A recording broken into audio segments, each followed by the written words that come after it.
Oh, I was muted. I'm sorry, y'all. What's going on, Rashida Strober? I apologize for that. Thank you, Loving and Living. I was muted. I apologize. You're right. You're right. You know what? Hold on. Hold on. The thing is, I haven't been on YouTube for a while because I have been stalked. I'm being cyber stalked, okay, for being the dark skin activist. And last year it started, the cyber stalking started, and it continues on to this day. I'm still being cyber stalked. And so I haven't been on YouTube making videos in a while because, you know, I'm dealing with issues around the cyber stalking. And I want y'all to continue to support the dark skin activists because I'm a fighter. That's one thing I want you to understand. I'm not going to just come on YouTube and talk about what someone is doing to me and not take legal action. Right now, I'm engaged in litigation to handle and make the people accountable for the cyber stalking, the initiation of the cyber stalking. All of that is going on right now. And YouTube, if you're watching, I need for y'all to do something about these people that come onto YouTube that don't like Black women, that cyber stalk Black women, that hate Black women, that incite violence against Black women, encourage their followers to do the same. And that's what I've been dealing with. So I want to apologize to you guys because, yeah, I haven't been on YouTube in a while and I kind of forgot the logistics of what I'm supposed to do in terms of I had my mute button cut off and I had to go back into the StreamYard and cut the mute button back on. So I want to apologize for that. But again, y'all, I have been stalked and harassed. Like I said, a individual with a huge following last year told his followers to attack me physically, told his followers to get violent with me. And that's what they did. They started harassing me. They started cyber stalking me, calling my phone, sending me sexually suggestive messages, sending me death threats, all kinds of stuff. And so I have been dealing with the issues around that, and it's still going on to this day. And so, you know, I wasn't on YouTube for a minute. And so with that being said, I kind of forgot, okay, Rashida, you need to go and you need to click the mute button. So I do want to apologize for that. But I want to ask you guys to make sure y'all support the dark skin activists because I am in the real battle of litigation. Here's what you need to do. I need help with the legal expenses that I have incurred and the legal expenses that I continue to incur in this fight against darkism, because that's what it is.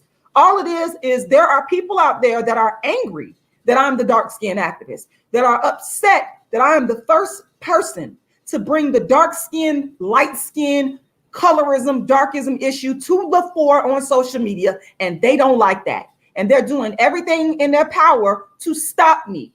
But one thing about me, I'm a fighter. And again, it's not about me coming on YouTube and running my mouth and talking about fighting. No, I'm engaged. I'm engaged in the actual fight, in the actual legal fight. So go to my Cash App, y'all, and support me. I still need your financial support. My Cash App is $rashidalala. I'm going to throw that up on the screen right quick. Once again, my Cash App is $rashidalala. I'm going to, it's like the back office here of StreamYard. The Cash App is right there. $rashidalala. You can also go to my PayPal, which is icecreamladydream@yahoo.com. And I want to say thank you from the bottom of my heart, from the depths of my soul, to every single person that has stuck by me in this fight, to the people that have donated to me and helped me to push the litigation forward. Man, I got so much love and so much respect for y'all. I want to tell you, thank you very much, because one thing about me, you better understand, I'm a fighter, not just a talker. I'm a fighter. And when I say a fighter, I mean legally. And I haven't stopped. I can't talk about the ongoing litigation right now. I'm not able to do that. I want to apologize to you for that. I just can't do it. But the bottom line is I do what I say I'm going to do. I'm still fighting. I'm still engaged in litigation right now as we speak. And I will not stop, because here's the thing. I'm not the only victim of this person. This person has literally, I would say in the hundreds of victims on YouTube, Black female victims who have had their intellectual property infringed upon. And this person has used their intellectual property in a malicious way. And I encourage you to take legal action. You have rights. Stand up for your legal rights. Don't let these people bully you, because it's a lot of bullies. They came after me. They threatened to kill me. They threatened to blow up my house. They sent me sexually suggestive emails, all kinds of stuff, and I still haven't stopped. So if I could be a light and encouragement to you of the manifestation of the fight, not just the talker, because I don't like it when people do this. No, you got to put some action behind your words. I want to be here to encourage you to stand up for your rights and to fight. Now, let me properly introduce myself. I said, let me properly introduce myself. For those of you don't know, let me let you know, I'm Rashida Strober, and I'm the reason why anybody, you that's talking about colorism, yeah, I'm talking to you. You that's talking about dark skin, I'm the reason you're talking about dark skin. I'm the reason you're talking about colorism. If it wasn't for me, no female, no black female, no black male, nobody on YouTube would be talking about colorism or dark skin. I created the very first movement, the very first platform in history to fight for the eradication of what some people call colorism and what I call darkism. I created the movement in 1998 before anybody thought to talk about colorism as a subject. I did it first. I created the actual lane in 1998 and called it dark skin activism, and myself the dark skin activist. Okay. And then for years, you say, what is dark skin activism? Okay, you created it. You're the inventor. You're the designer. You're the architect. Yes, you got that right, Rashida Strober. What does dark skin activism consist of? It consists of my plays, my books, and my darkism attacks about only dark skin. About only dark skin. I am the first person to do that. No dark skinned female celebrity, no dark skinned female reality TV star. No, you didn't create it. You should be thanking me. I'm the brainchild behind this. No one has ever created a movement that consists of books and plays and our artistic development around only dark skin. I'm the first and only one to do it. Now, in the aftermath, and let me just back up a little bit and tell y'all how people started mocking me and then copying me right on YouTube and on reality TV, and even some of these celebrities who are now just now hollering about, oh, I'm dark skinned and pimping colorism. I don't respect none of you because you stole it from me. You're not the dark skinned activist. Lupita Nyong'o, and honey, I'll tell you to see your face. You're not the dark skinned activist. You're a thief. You stole as well. Okay. You sat your ass back on social media, you and your handlers stealing and taking from people like me on social media. I am the brainchild behind the colorism conversation, and everybody, you're going to respect it, or I'm not fucking with you because I don't have to. I am the brainchild. Okay. When people stop talking about colorism and dark skin, I'm going to still be here talking about dark skin, talking about dark skin, talking about dark skin. You better understand that because I created it. I own it. It's my lane. You didn't create a damn thing. And I don't appreciate people giving other people credit for what the hell I created. We're not going to do that. Let me take a sip of my delicious. I probably got the stalkers calling me right now, just so y'all know. This is what they do. They stalk me. Let me tell y'all what this is. This is my smoothie.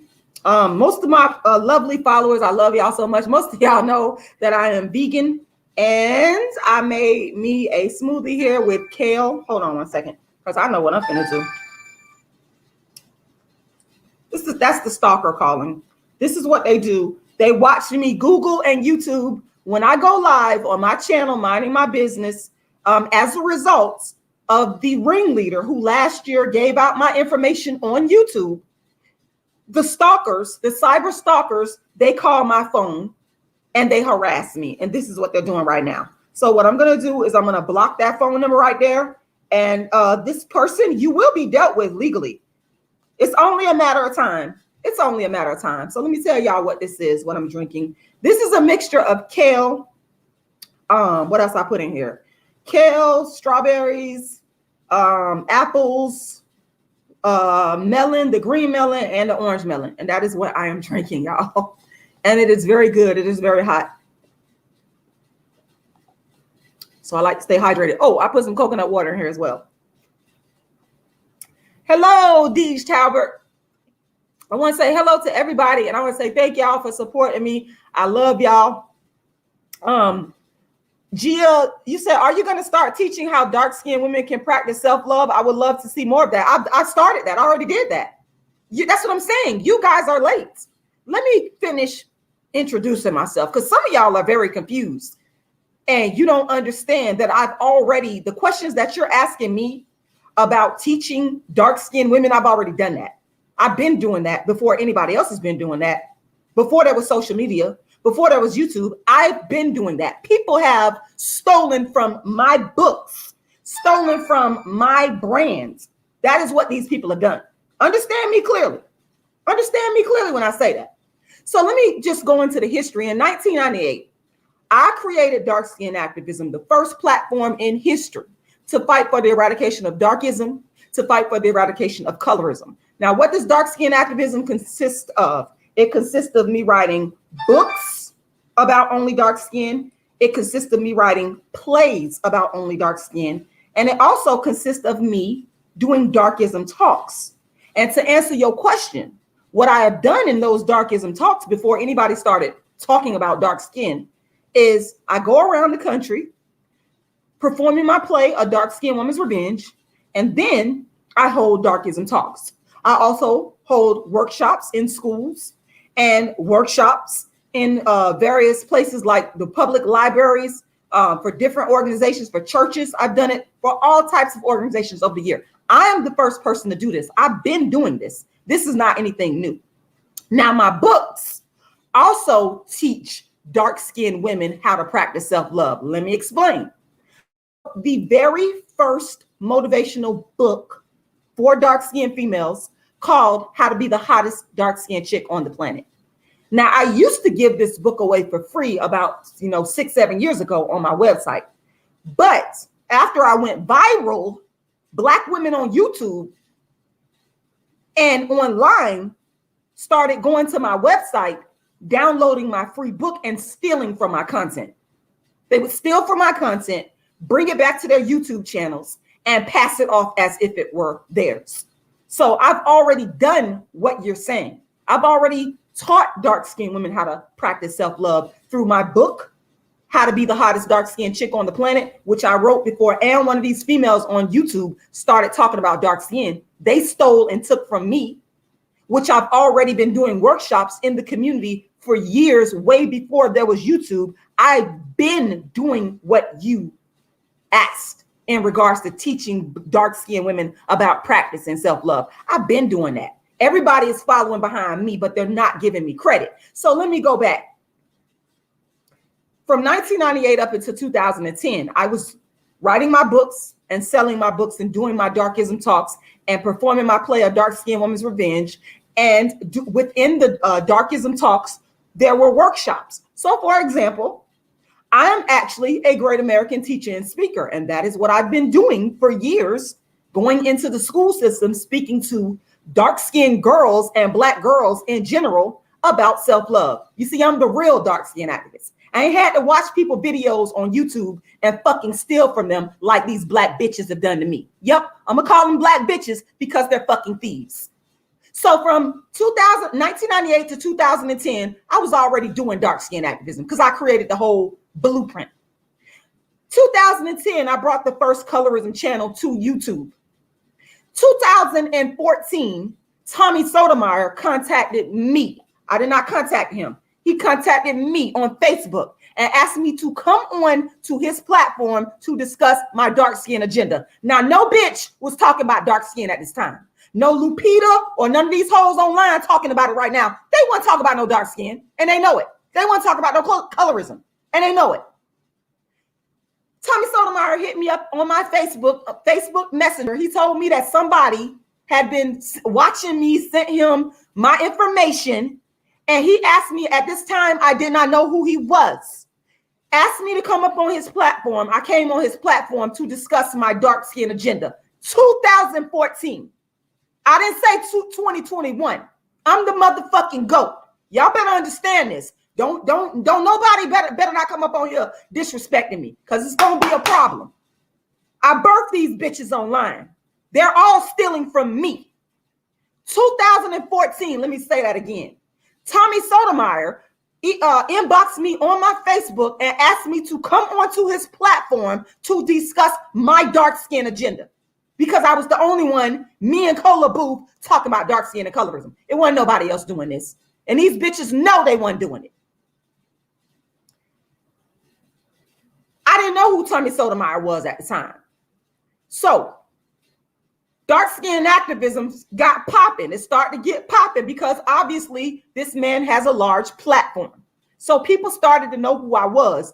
And I just continued to do the work of dark skin activism. Now, one thing that dark skin activism consists of, well before any reality TV bitch talked about it or any YouTube bitch talked about it, I had the first internet show that was revolving around only colorism. I'm the first. It was called The Dark Skinned Woman's Revenge. I named it after my play, which is copywritten with the United States Copyright Office. I named the show A Dark Skinned Woman's Revenge. I then took that and brought that onto YouTube, okay? What my show consists of was me. I'm the fucking originator of this lane. My show consisted of me talking about Black men who exclusively or preferred to date light-skinned women. This shit originated with me. Bitches is now using this term colorist. No, bitch. Y'all all got that from Rashida Strober, because I created the platform to discuss what Black men do when they only exclusively date and marry light-skinned women. And I don't call it that, because I got my own terms for it, because I'm the originator, bitch. All y'all hoes is copying. All y'all ain't nothing but clones of each other. It's only one originator. In my book, Darkism, I call these types of Black men darkest. And if you ever going to interview me, we're going to use the terms that Rashida Strober created. We're not going to fucking use terms that people are using where they have plagiarized and copied my work. No. And I get people emailing me, wanting to interview me. We're going to use the motherfucking dark skin activist terms, because I've been plagiarized and copied and stolen from. So we're not going to use colorism. We're going to use darkism. We're not going to use any other terms to denote the experiences of dark skin, what dark skinned women face, except for what Rashida Strober has created, because I created this fucking lane, not these bitches on YouTube. You better understand that shit. Okay? And this is with all due respect, because I have been plagiarized and ripped off and stolen from for years. And we're going to play by the dark skin activist rules. That's how this is going to go. So getting back to the history of this whole thing. So I wrote my book, How to Be the Hottest Dark Skinned Chick on the Planet, released that book. And, you know, I put it out there to teach and help dark skinned women. Little did I know that people would steal from me. I didn't know that they would come to my website and download the shit and then go back and try to regurgitate it in another fashion that is plagiarized, you know, Rashida's plagiarized work. But that is exactly what these Black women online started doing. They started fucking stealing from me and taking from my fucking brand. Okay. So Tommy Sotomayor, I come on the show in 2014. I get popping. Again, dark skinned women, Black women were not talking about colorism. Fuck all, and bitch that's talking about colorism now. Bitch, I birthed you, all of you. And I'll let you know this to your face. Understand, there's nothing that I say on YouTube that I wouldn't tell you directly to your face, because I'm telling nothing but the motherfucking truth. That's why I can come on here and show my clear skin, vegan motherfucking face, bitch. Okay? I could show face because I'm telling the truth, because I got the facts on my side. 2015 comes along, and I originated darkism and colorism counseling. That is my fucking invention. Nobody was doing that before me. I was doing free, and I don't do it for free no more. Nobody's getting nothing for free from me. You're not gonna get anything free from me. You want, you have to pay. Plain and fucking simple. You bitches is not gonna exploit me no more. So anyway, I was doing my free colorism counseling. Okay. And there was one person that I was counseling. I would never release names. I don't release names of anybody. And this person asked me, she said, what do you think about Kendrick Lamar's dating situation? And I want you to understand the organic nature of this, how this occurred. It wasn't from me. Like these hoes is watching my videos or watching somebody's video that doesn't watch my video and copying me. This was organic. This wasn't planned. It wasn't contrived. It was real because I'm the motherfucking dark-skinned activist. And this is what I've been doing before there was YouTube. This is what I've been doing before there was social media. And no bitch on YouTube can make that claim. I'm the only one that can make that claim because it's true. Anyway, I go and I say, I don't really listen to his music, but let me go look what you're talking about, because I was giving her the respect enough to let her know that I'm respecting what you're asking me. And I went, and mind you, I had been giving this person colorism counseling for a year. So I went and I just went and said what I said in typical dark-skinned activist fashion that I had been doing since 1998, before bitch talked about colorism or dark skin or darkism. And it went viral to millions organically because my shit is real. Not fake, not contrived, not me sneaking behind the computer, sneaking behind the smartphone and watching a bitch video trying to figure out how to steal and regurgitate they whole swag and they whole brand. I ain't have to do that. Bitch, I'm the originator. You better understand that. So that went viral to millions. And when that went viral to millions, Black people are the ones that criticize me. A lot of Black women came from me. And that's why a lot of y'all, I don't fucking like a lot of y'all. Now, I'm not talking to my Black female supporters. That's my riders. Y'all know I'm not talking to y'all, but I'm talking to these treacherous, conniving, sneaky, low down bitches that sit back, they jealous of you, they want what you got, and they steal. They use YouTube to steal. These bitches, I went viral to millions, okay? I even had some celebrities that was talking about me. Even Tommy Sotomayor, he came onto one of my videos again on a video that I had called Colorism. This was I think it was in 2015, asking me to come on his show. And by that time, I knew who he was. And I said, no, you got to pay me. He even wanted me to come back in the midst of the Kendrick Lamar controversy. Yes. And I turned that down because I said, you got to pay me. And he went and made a video about me, trashing me, calling me all kinds of names. And he took that video down. These are all fucking facts. Okay. The point is, Black YouTube, the Black internet, they all were introduced to colorism, the topic of colorism and dark skin by me. And they criticized me and they talked shit about me. Then these hoes went back to their channels. They went back to their channels and they fucking stole.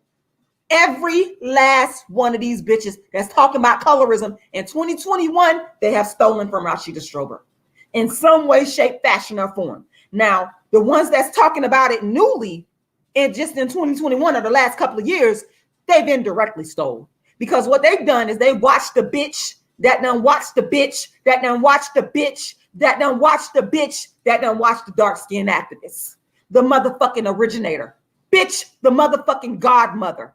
If it wasn't for me, now one of you dark-skinned women, you never had the fucking courage to talk about being dark-skinned.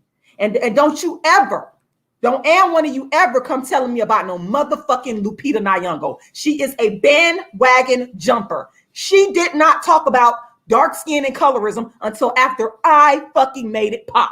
That is a fact. When she first came out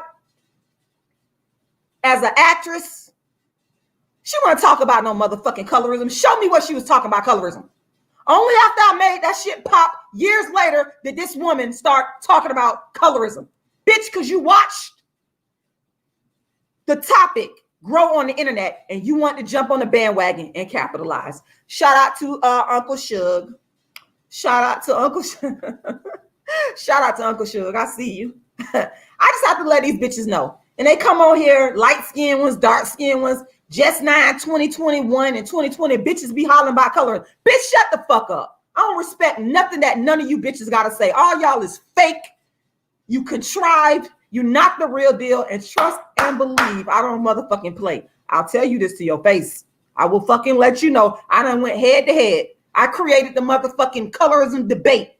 Okay, they know. You better go check some of my motherfucking debate history on YouTube. Okay, I done been on damn near every fucking platform consistently talking about dark skin. From, the biggest platforms to the smallest. I don't discriminate. I'll let anybody have it. You won't be able to handle me because y'all are fucking bandwagon jumper bitches. All of you black women, you're bandwagon jumper bitches. You know you ain't give a damn about no colorism. You know you ain't had a fucking courage to talk about no fucking dark skin until there was a YouTube where you could build a fucking platform off it. Fake ass bitches. But I'm done talking about these motherfuckers because I already know that they done stole from me. Fuck every last one of them. And I'm not in solidarity with you. And I don't have to be in solidarity with you because, bitch, I'll stand alone over here by myself like I've been doing. And I'm still way more powerful than you, bitch. And I bet you I'll be the last woman standing when it come down to this dark skin colorism shit. And everybody better understand that. In fact, I done took more hits for this dark skin stuff than anybody. These hoes ain't been through what I've been through, but they want to capitalize off of being me. They want to go back and create these fake ass fucking channels talking about dark skin off of me. Fuck every last one of y'all. Every fucking last one of y'all. And like I said, anybody that's looking to interview me, you better understand we're using Rashida Strober, the dark skin activist terms. We're not using contrived fake ass terms that these motherfuckers done came up based off of my work. We will not be doing that. All right. My books include, and I've written Miss Lupita Nyong'o, Bandwagon Jumper. Let me tell you something. You're going to have to do a lot of work to catch me, bitch, when it comes down to this dark skin thing. Okay. I've written more books on dark skin than anybody in the world. I've written more books on dark skin than anybody in the world. Let me run it down. Those books include Token Dark Girl, the It Dark Girl of the Moment, A Dark Skinned Woman's Revenge, How to Be the Hottest Dark Skinned Chick on the Planet, Darkism, 25 Ways Dark Skinned People Are Discriminated Against, A Dark Skinned Girl's Triumph, the Rashida Strober Story, and I'm working on a book right now called Inventing Dark Skin Activism, the Rashida Strober Story, with chapters detailing how you bitches stole and copied from me and went back to your channels or created channels based off of my motherfucking work. These some treacherous, conniving bitches. None of them can be trusted. And again, I am not talking to my sisters that understand that I've been ripped off and plagiarized online. I'm not talking to y'all because I got love and respect for y'all. Y'all get it. Y'all get it. Y'all are not a part of the treacherous crew of these hoes that want to run around talking about colorism, acting like it's something that they just popped up out of their head. Bitch, you ain't original. Because if you sit down and talk to them, if they honest, which half of them are not fucking honest. If they're honest, guess what they gonna say? I watched somebody. And then if you talk to that person, they gonna say, I watched somebody. And then eventually that person, if they're honest, is gonna say, oh, this person watched Rashida Strober. This is where this came from. Okay? So my books can be purchased. You can go to Amazon and get my books. If you want to support me directly, if you give $40 or more to my Cash App, which is $rashidalala. Once again, $rashidalala. If you give $40 or more to my Cash App, I will send you an autographed copy of one of my books. I'm sold out of Darkism. The only book I have left is Token Dark Girl, the It Dark Girl of the Moment. And I want to say shout out to Star of Star in the Morning. Y'all know who Star is because, he's one of the people. It's like the men give me my respect. But you females, y'all some jealous bitches. Straight up and fucking down. You hoes are fucking jealous. You're haters. Okay? You saw what I had. You saw the uniqueness of it. And you bitches wanted it for yourself. But you can never be me. It's only one Rashida Strober, the dark skin activist, bitch. And you can never go back to 1998 and do what I've done. That time is past, bitch. There's only one dark skin activist, the GOAT. And you're fucking looking at her. Fuck the rest of y'all. I don't even care about the rest of y'all. If you ain't throwing respect on my motherfucking name, fuck you. All right. I know that was a long introduction. All right. So let me move into let me move into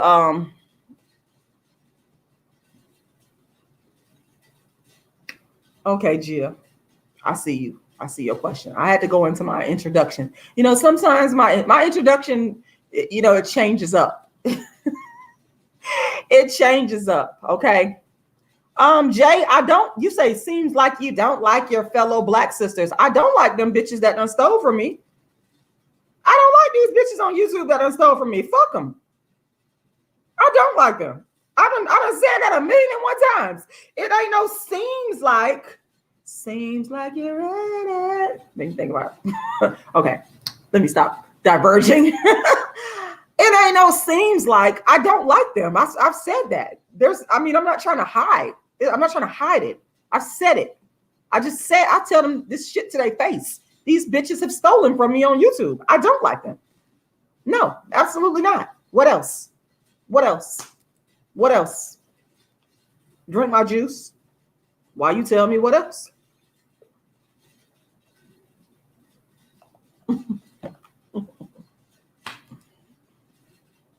Okay, yeah, I hope I get help too. I hope these bitches pay me all the money they owe me.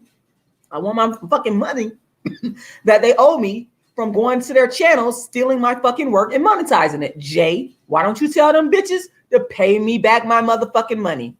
We can start there. We can start there if you want to help me. Okay. So, all right, let me get to the topic of why I want to come on here today, y'all. It's actually very important to me. And I think about this all the time. And I'm not going to mention no names, but I just go back to my childhood. Sometimes I get triggered, and I'm not going to tell y'all what I was triggered by. I'm not going to tell y'all what I was triggered by. Make sure y'all like this video. Make sure y'all share this video. And make sure you subscribe to the channel, because I am going to be doing more Darkism Talks live performances of my play, A Dark-Skinned Woman's Revenge. And like I said, you can get my book from Amazon, or you can get it directly from me.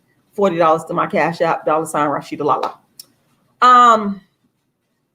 So I was triggered, and I'm not going to tell y'all exactly what I was triggered by regarding this particular live. I'm not going to tell y'all, but I just thought to myself, damn, if I could have just had two good dark-skinned parents, like they could be like, there's different types of parents that can make or break a child and make them into a successful adult. And I was thinking to myself, and disclaimer, let me say again, bitch, don't come on here plagiarizing my content.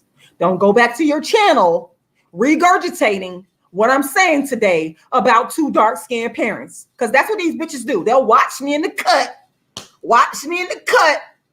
and figure out a way to copy what I'm saying. But bitch, I am original. That's why you're mad, because you're not the dark-skinned activist. Anyway, I had to put that disclaimer in here because I'm being plagiarized and copied all the time. My thing is this. Hey, Caramel Juicy King. I just think back to, if I could have just had a good dark-skinned parent. Now, what do I mean when I say a good? Now, the best type of good dark-skinned parents, if you got two of them, is if they're like middle class or rich, wealthy. Like if you got, your parents are Denzel Washington and Pauletta Washington. They're both dark-skinned and they got a lot of money. Those kids are in the best position to overcome darkism because they have two wealthy, connected, dark-skinned parents. You understand? So that's the first type. If you have very wealthy, dark-skinned parents, and they could have attained their wealth through being famous, or they could have attained their wealth through, I don't know, owning a business or an inheritance or through property ownership and real estate investment, whatever the case may be. Okay. The second type, they ain't necessarily got to be wealthy, just middle class. Like, say you got two dark-skinned parents that are teachers. That's like an excellent position to be in, because at least they're going to be intelligent enough to know how to help you navigate through the systems that can help you to overcome darkism. Okay. So that's the second type. Stay with me now, but don't steal my shit.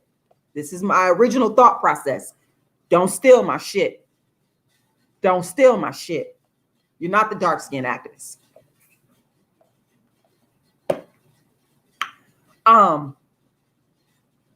So the third type is just like, if they can't be wealthy, if they can't be like from the middle class, like two dark-skinned teachers, or you got two parents that are two dark-skinned doctors, or, you know, maybe one parent, I think Lauryn Hill, I think one of her mother was a teacher and her father was like some type of, I think in the tech industry.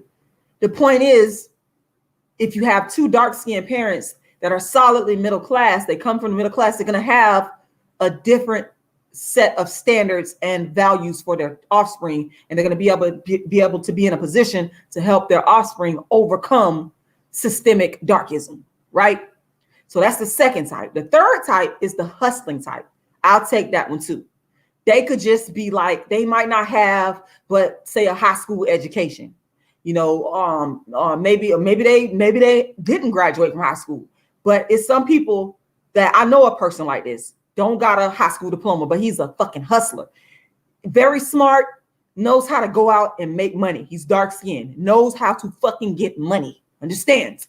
Okay.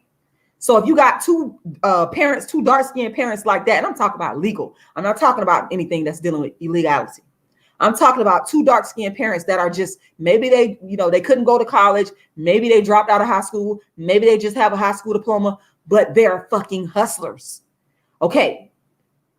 If I could have just had two parents that fit into those three categories that I just gave you, I always thought to myself, damn, I would have had so much of a better start at life. And I would have been able to accomplish so much more.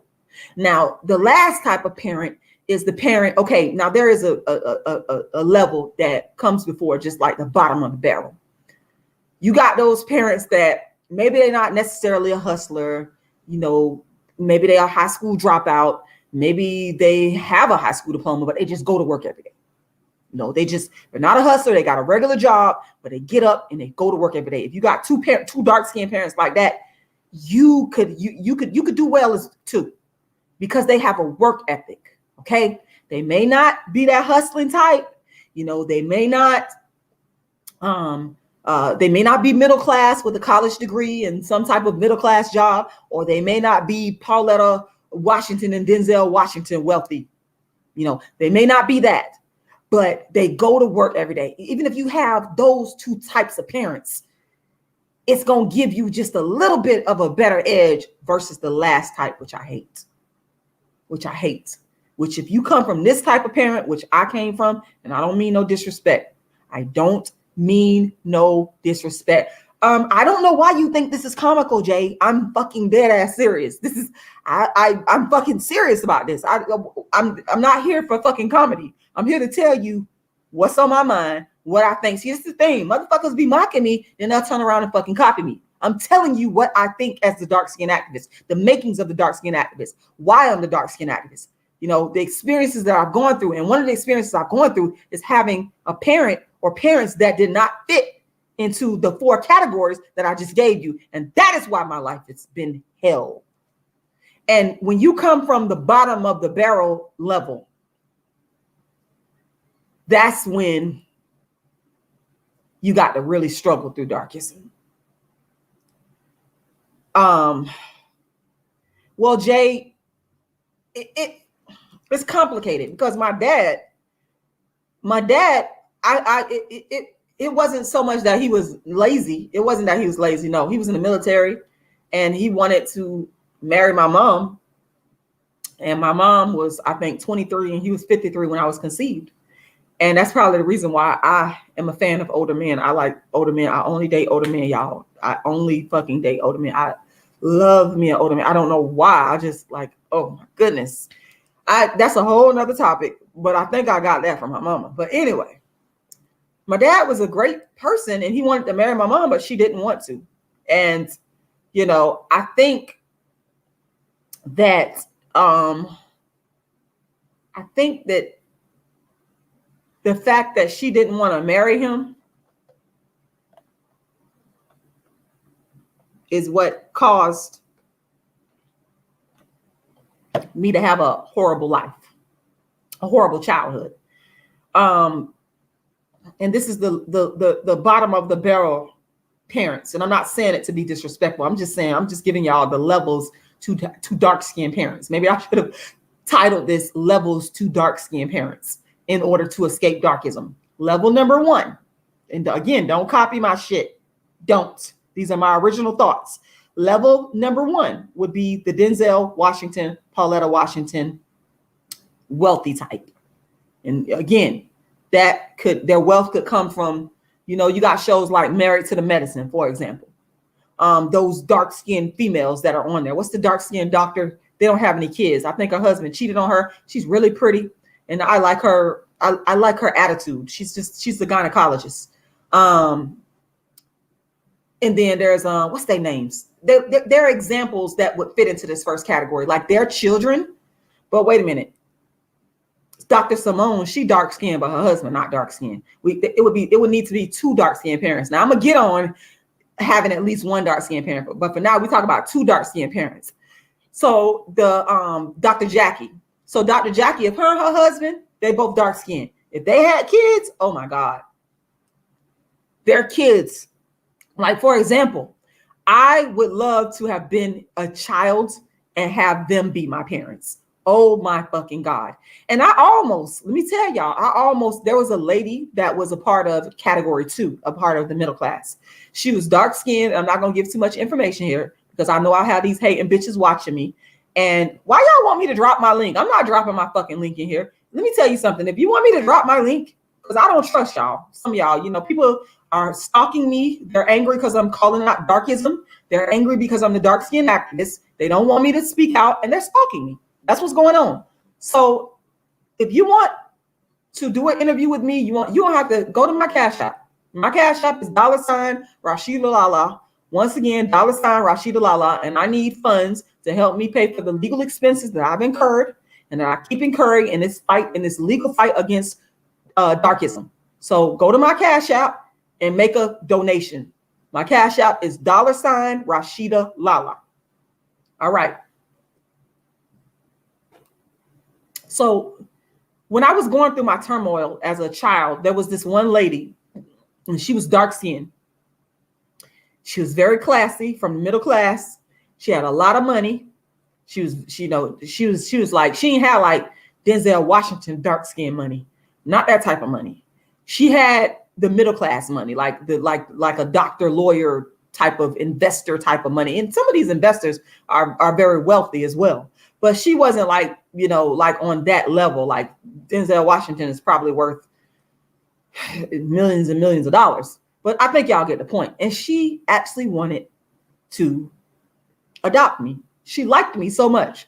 When I was a child coming up, I found that a lot of people, especially adults, they liked me because contrary to what y'all may think about me, I was an introvert growing up. I was very quiet. I kept to myself. I didn't bother people. Now, the only time that I did get into it with people is if they attack me. If you put your motherfucking hands on me, I'm going to fucking defend myself. And, people, when I was in school, they used to call me black and ugly and nappy headed and African booty scratcher. And I would let all that go. But until a bitch put their hands on me, bitch, don't put your hands on me. That's where I draw the line. You can say whatever you want out your mouth, but just don't put your hands on me. That was when problems occurred for you. Okay. But other than that, I was quiet, introverted, and book smart. I always liked to read. I was very happy reading a book. Like the plan was good. That was great. But my thing was I was enjoying myself just sitting back reading a book. Books can take you to a different world. And it's so sad that people don't read now because they all up on YouTube and they don't read and think for themselves. Books are amazing. I'm reading a book I ain't gonna tell y'all the book that I'm reading right now. I ain't gonna tell y'all what I'm reading right now, but I'm always reading. I'm constantly reading. When I'm not on YouTube, that's one of the things I'm doing. I'm reading books that interest me, that I'm engaged in. And as I develop my political consciousness, my worldview, I like books about politics, political theory. I don't like fiction. I'm a non-fiction type of person. Political theory, books on Marxism.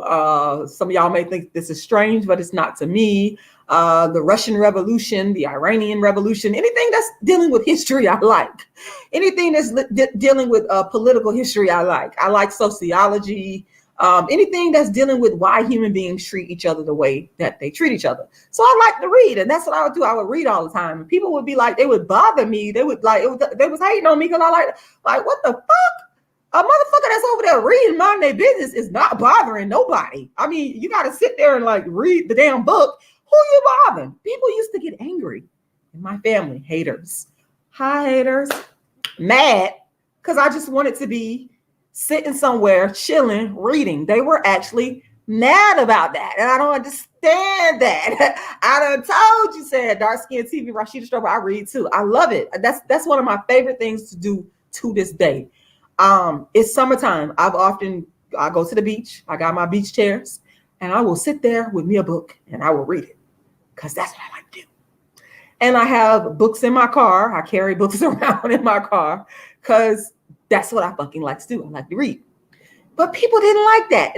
But this person was an intellectual herself, a dark-skinned intellectual. And I love dark-skinned intellectuals from the old school. See, I'm from the last generation that got taught in school by beautiful, wonderful, dark-skinned and light-skinned teachers that was from that classic black empowerment era. Okay. And I'm proud to say I was taught by like my teacher, Miss Maddie Everett, the epitome of class. And she was so intelligent, so smart. And I was just, this person that I'm talking about, she was a brilliant dark-skinned woman. That's why I say, y'all got me all wrong. Somebody said, oh, you don't like black. No, that ain't it. I love black women. I love my sisters, but I don't like the treacherous bitches that stole from my intellectual property. I can demarcate. There's a line. Understand?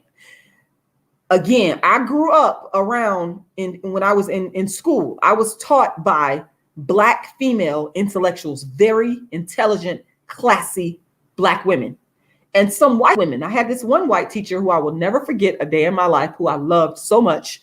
And she was a classic intellectual. And the way they used to dress, classy, covered up. I wear glasses because I fucking can't see, but they probably wore glasses. But to me, it became like glasses became a part of my accessory because I used to watch them and I admired the intelligent ones. And I was like, wow, they're intelligent and they're smart. And they've got, my one teacher, she was married to another intellectual. He was a principal, and they lived a middle-class lifestyle in a nice house and drove nice cars. And she was just quiet and she was just laid back. And she was just a classy, dark-skinned black woman. And so this lady was of the same caliber. Okay. Drove a nice car, lived in a nice house, dressed nice, dressed immaculate. She did wear makeup on point. I mean, everything about this dark-skinned woman was just, she wanted to adopt me. But the haters, and I think that the reason was because sometimes smart people are just drawn to other smart people. Now, y'all got to remember I was a part of the last category of, dark-skinned parents that caused me to grow up in the hood. So when you a dark-skinned, intellectual, introverted person in the hood, now you gonna have to snap out that shit. Because you got motherfuckers in the hood that's gonna try you. They want to try you there, and they're mad because you won't join up with their foolishness, and you won't do this. And I was that type. I was like, nah, bitch, I'm not gonna join up with you. I'm gonna do what I fucking do, and you're not gonna fucking make me do. Some people call that being stubborn, but I just call that being, hey, I'm minding my motherfucking business. If I don't want to join your little gang, if I don't want to hang out with you chicks and y'all causing problems, then bitch, I'm not gonna do it. And if you got a problem with that, now, if you don't leave me the fuck alone, it's going to be problems for you. That's how I operated. So I grew up in the hood. So I still have that hood side of me because I fucking grew up in the hood with 5 brothers and we had to fight because motherfuckers, they was just trying you. But I always preferred to be who I really am, which is the introvert that likes to read books by the beach and You know, I like it quiet and I don't like a lot of noise, and that's what the fuck I prefer. But you know, it's like W.E.B. Du Bois. What he called it? Somebody gonna help me. W.E.B. Du Bois, the two consciousness. Is that what it is?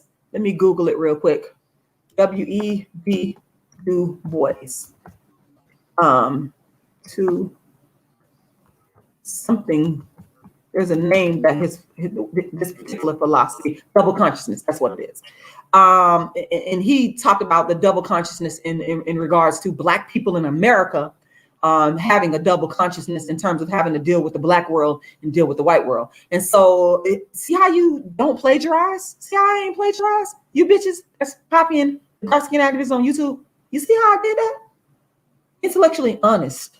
So W.E.B. Du Bois, I just want to use his idea of double consciousness in terms of how I grew up. I had to develop a double consciousness because I was growing up in poverty, growing up in the hood, growing up where bitches want to fight you because you quiet. How the fuck you want to fight a bitch because they quiet? This is how these crazy motherfuckers in the hood is. They mad at you. I'm riding a big yellow school bus, sitting there reading a book that I checked out from the library so I can, you know, enjoy myself, get some, you know, relaxation on my way home.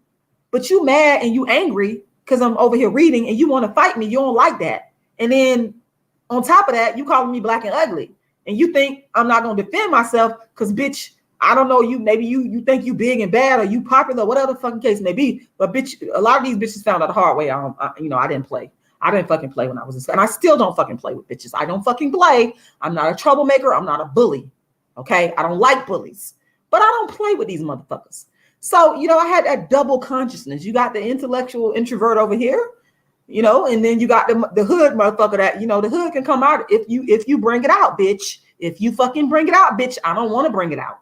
I don't want to bring it out because, again, it's going to be more of a problem for you than me.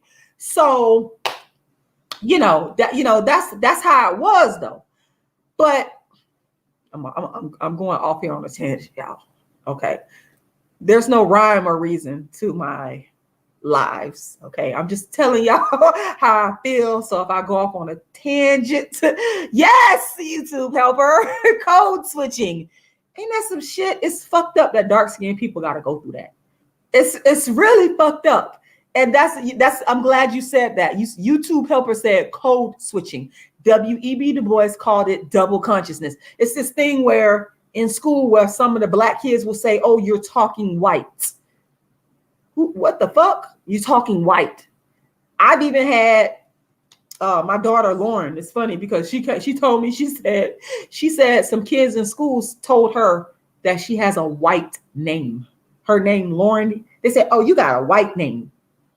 And she told them, because I educated her on why I named her Lauren. And she's actually named after the beautiful, dark-skinned, intellectual, most talented, best to ever do it, female rapper alive, Lauryn Hill. So she had to educate these black children that are saying that, oh, you have a white name, Lauren, when in fact, I was naming her after a dark-skinned intellectual. Make no mistake, Lauryn Hill is a dark-skinned intellectual. And she's also pro-black, the real kind, not that fake shit that's going around on, YouTube with the fakeness. For me, the epitome of pro-blackness is dark skin. And for me, if a female is pro-black, the representation of that must, at its highest height, must be dark skin. I'm not going to accept anything less than that in terms of leadership. And that's no shade to the brown skin, to the light skin. But as far as for me, any female that's saying that they're pro-black, for me, in order for me to even remotely follow, which I don't follow people, but engage in what that person has to say, you need to be dark skinned. So you can call that bias, you can call it whatever you want. I don't care. I'm telling you straight up what it is. Because what we have to do, and I know I'm going off on a tangent in many different subjects, but that's okay, because y'all gonna learn something today. What we have to do is we have to adopt our classical African culture. And our classical African culture, there's 1 billion plus people in Africa, majority of which are dark skinned. Females, Female beauty, female Black consciousness must be represented as a dark-skinned Black woman. It cannot be brown skin, cannot be light skin. She has to be dark skin, and that's what it is. So that's a part of the story behind why I named Lauren, my daughter Lauren, because Lauren Hill is dark skin female excellence, Black excellence, the real kind, not the watered down, not the fake, because all the other stuff is you're watered down. You just are. You're not dark enough. I mean, some people are going to be offended and mad, but that's okay. Be offended and mad. I've been offended and mad my entire fucking life and discriminated against for being dark skinned. And I've been denied opportunities for being dark skinned. I have been rejected by men for being dark skinned. So if you're fucking offended, welcome to the club. What you want me to do about it? I'm only here to tell the truth. I'm only here to tell the truth. Yeah. Yes. Dark skin is the epitome of Blackness. And what Black people have got to do, Black people have got to adopt dark skin female beauty as the marker, as the epitome of what is considered to be beautiful. It has to be the standard. Dark skin has to be the standard. Okay, it cannot be light skin. Okay, it cannot be brown skin. It has to be dark skin. And I know a lot of you Black men out there, you fake pro-Blacks, you don't want to hear that. You don't want to hear that because you prefer light-skinned women. You prefer brown-skinned women. You prefer mixed-race women, and you propel and promote those women over dark-skinned women. But you are wrong. You're not pro-Black. You're not pro-Black. You're not. Because if your woman is not, and I've made this argument since 1998, and I'm not going to change. Okay? If your woman is not dark-skinned, then you're not a real pro-Black man. And that's just what it is. That's just what it is. But yeah, so I know I went off on all kinds of tangents here. But, and I got to get off here because I got an appointment to get to, but yeah, so let me try to wrap this up. So this lady, this dark-skinned woman who is the epitome of dark-skinned female excellence, she wanted to adopt me. And I had some haters that, they made sure that didn't happen because they didn't want to see me live a middle-class life. I was too Black and dark-skinned. They don't want too many dark-skinned people to live a middle-class life, to have money, to be wealthy, to drive around in nice cars, to live in nice houses, to have nice bank accounts. They don't want you to experience that. So I had to continue in my poverty. I had to continue living in the hood. I had to continue being poor. I had to continue eating government cheese. I had to continue on welfare. I had to continue getting evicted from the places that we was living. I had to continue living a fucking horrible childhood because, some of these people, they were jealous. They were jealous. And I want to say shout out to my brother, Operation Exodus Mississippi campaign. Once again, make sure y'all go on YouTube, Operation Exodus Mississippi campaign. Make sure y'all go on YouTube, Reality's Temple on Earth. And make sure y'all go and show this brother some love. He is a dark-skinned brother that has an amazing story that I think should be a movie. I think it should be a documentary. And he's writing a book on how this brother escaped the mental illness, the mental health scam in America. And his story is so powerful. I've known this brother for about 5 or 6 years, maybe more than that. And when he told me his story, I was intrigued by it. It's just another act of darkism. It's just another form of darkism that dark-skinned people go through in the mental health industry. In fact, one of my characters from A Dark-Skinned Woman's Revenge is a mentally ill character, Georgiana. People, for some reason, they love her a lot. I don't know why, but they just do. She resonates with audiences. But make sure y'all go and check this brother out because I'm looking forward to him telling the complete story. And I want to see a movie. I want to see a documentary and I want to see a book. I really want to see that because I'm an actor. I'm a performer. Y'all got to remember, at my heart, at my core, I am a part of the performing arts. So Sometimes I see things, a person, and I hear their story and I see it through the lens of, oh, wow, that's a movie, or that's a book, or that's a play. Y'all got to remember, I got a play called A Dark Skinned Woman's Revenge, where I play multiple characters. So that's the performing arts. And sometimes a person's story transcends into that level. And our brother, Operation Exodus Mississippi, I'm telling you, you got a movie on your hand. You got a book on your hand. You got a documentary on your hand. You just need to get with the right people that can make it happen. That can, but yeah, y'all. So going back to my story about being at the bottom, let me just get to the last category. And actually there's a category above just the ratchet category of dark-skinned parents, where some dark-skinned parents, like the bottom category, the worst category is, let's say you got two dark-skinned parents that's on drugs. Okay, this is the worst category. You got two dark-skinned parents that's in and out of prison, the prison system, or you got two dark-skinned parents that are just, maybe, and having a mental illness is not bad, but maybe they have a mental illness due to no fault of their own and they can't take care of you.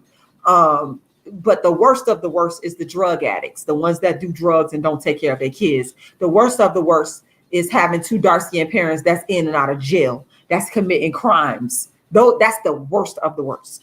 And mine was a little bit above that, because you can have two dark-skinned parents that just don't give a damn. They don't care. They don't want to work. They don't want to support you. They don't want to make sure you go to school. They don't want to make sure that they try to elevate you out the ghetto. That's the type of parent that I came from. That's like I said, and when you come from that level, it is so fucking hard to get out of that.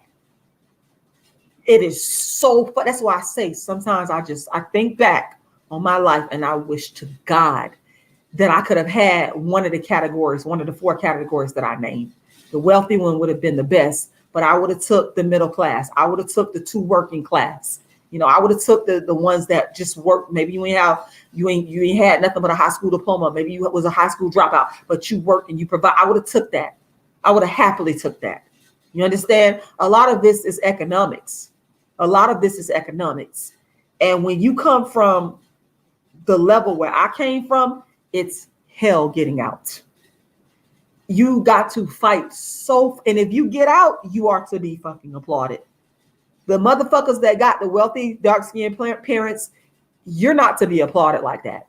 Okay, just because you had a fucking head start. Okay, yeah, you had to go through darkism and racism, but you didn't have to experience the level of darkism and racism that I had to experience coming from the level of parent that I had. You didn't have to experience that, because at least your parents, they showed you they use their connections, their middle class connections, to get you in a private school, or to get you in college, or they understood how to help you play the financial aid game, or to help you to get a scholarship.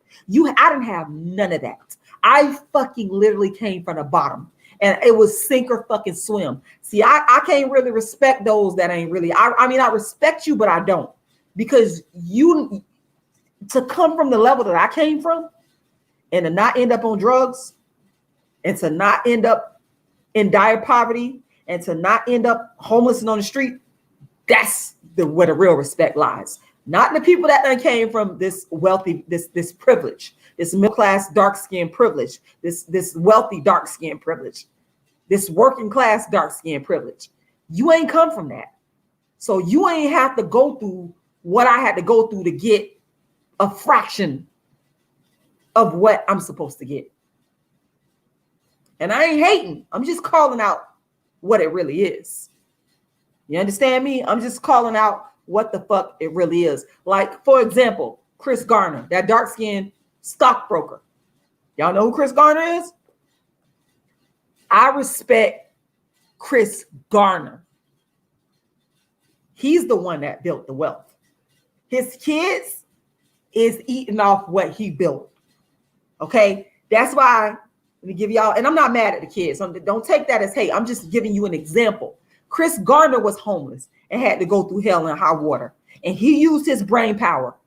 his mental capacity, his intellect, his discipline to become wealthy. His kids didn't do that. So I really, it's like, I respect those ones that have came from nothing, literally nothing, and made something out of nothing. But I will say, I wish that I had a parent like Chris Gardner.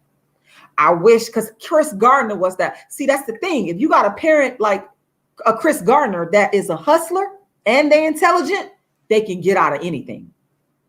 That's what I said. But if you got a parent that I had, don't want to do nothing, don't want to work, don't want to elevate, it's like you're fucking doomed to fail.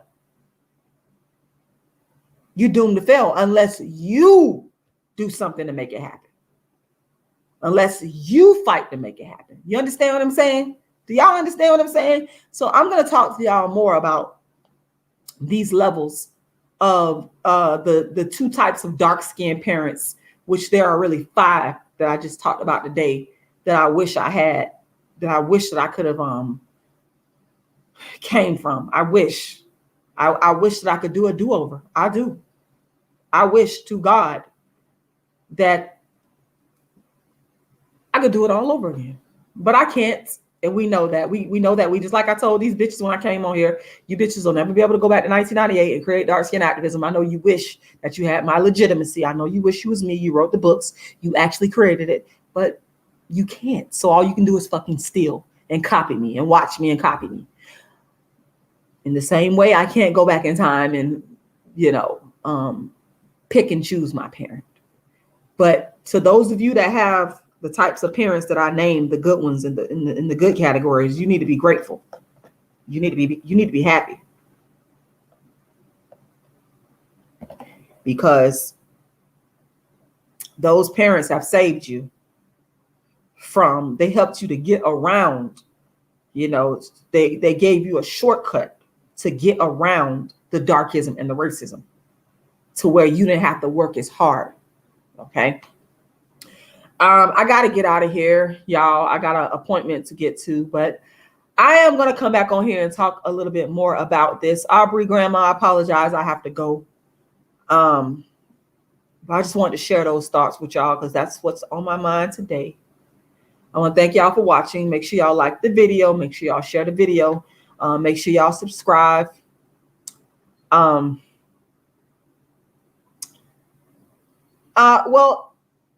Gia, I'm a hustler. I'm the hustler type. I'm the go-getter type. I'll make shit happen. And I don't take shit off people, and I'm educated. So my mom and dad, they dropped out of high school. They didn't have a high school education. I have a master's degree. And, I'm a hustler, straight up. That's what I am.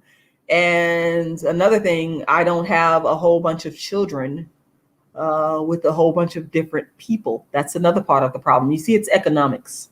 It's mainly economics, in my opinion. So when you don't have a whole bunch of children that you cannot afford, then that's like, to me, about 90% of the battle. I don't have a whole heap of children running around that I cannot afford. My first child was not born in wedlock, but I made a promise to myself that any other child that I have would be born in wedlock, which my daughter was born in wedlock.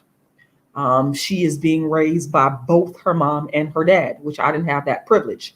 So there's no single parent thing going on here. It's co-parenting, and I'm by no means rich or wealthy, but I can say that there's more resources due to the fact that my daughter is the only child of her dad.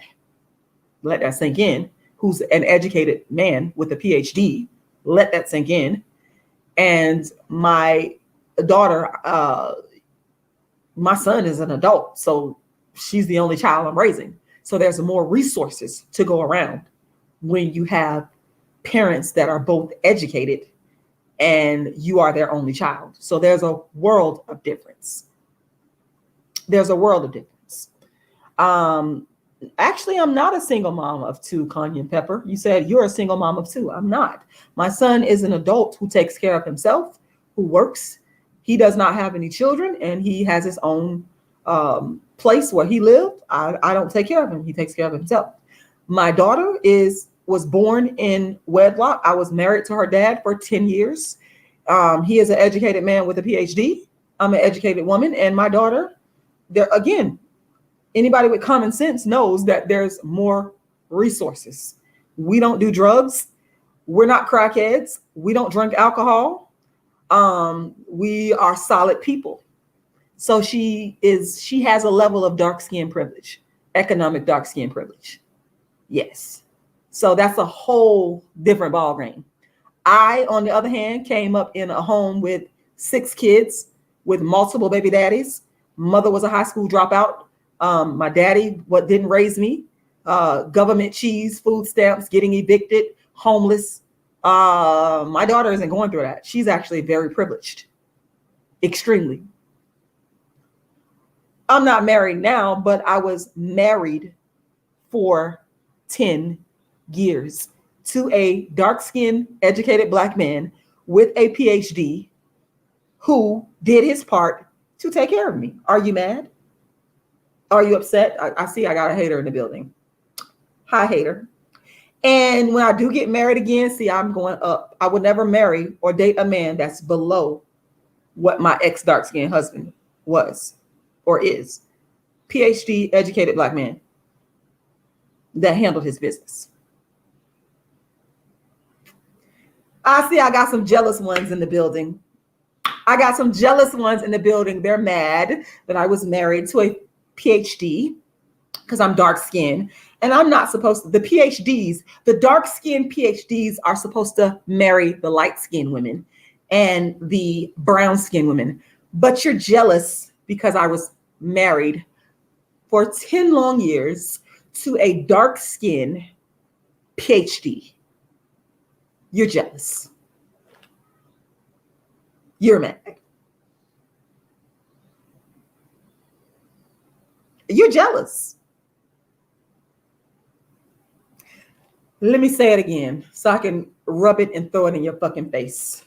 I was married, not baby mamaed. I was married to a dark-skinned PhD doctor, I'm not going to say his name, for 10 years and lived very good while married to this dark-skinned PhD.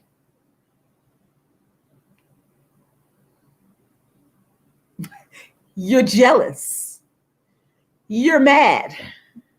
You're upset. I love it. Anyway, hi, haters.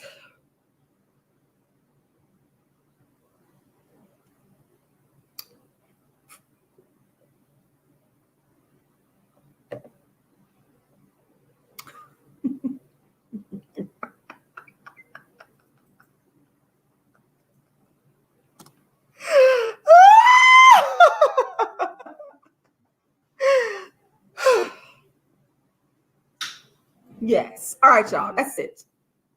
Donate to my Cash App, $rashidalala, $rashidalala.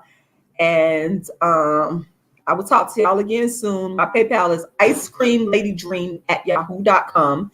Icecreamladydream@yahoo.com. You can also Google Rashida Strober, go fund me.